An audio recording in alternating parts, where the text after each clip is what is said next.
Okay, so today we're talking about topic B, and I'm going to jump into explaining a little bit more about anti-price gouging laws and why they're implemented in the first place. So, an anti-price gouging law is binding the price of goods below equilibrium.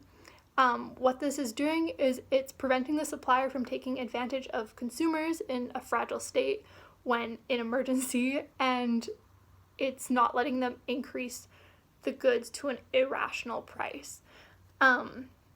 But what happens is because the price ceiling is binding below equilibrium price, there's this crazy increase in demand because the price is good and people aren't acting rationally. They're going to stockpile out of fear. So, because they're rapidly buying goods and suppliers aren't equipped with the tools to be able to meet this high demand, we see a shortage. There's a shortage in goods. There's signs of shortages during state of emergency. Something we might see are like long lineups. We think of COVID and we think of people stockpiling at Costco, and the lineups are really long. So that's a sign of shortage.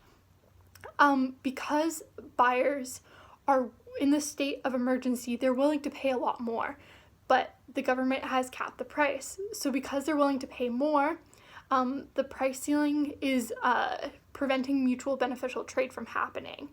So there's misgains from trade when these anti-price gouging laws are in place.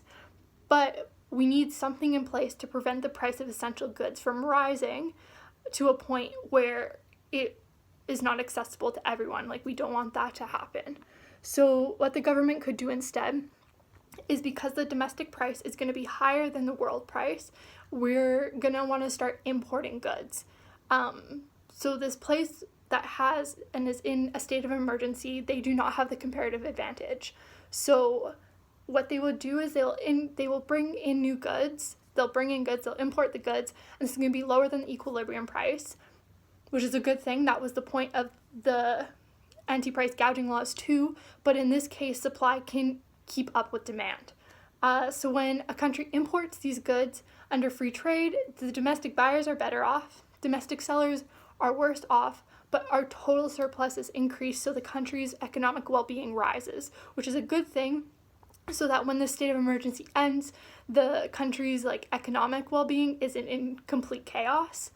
The government could also think about providing subsidies to encourage businesses to not increase the price of essential goods, but that comes to a question of, is the government going to allocate the resources it has to that, or is it going to allocate its resources towards helping in other sectors of helping with this state of emergency?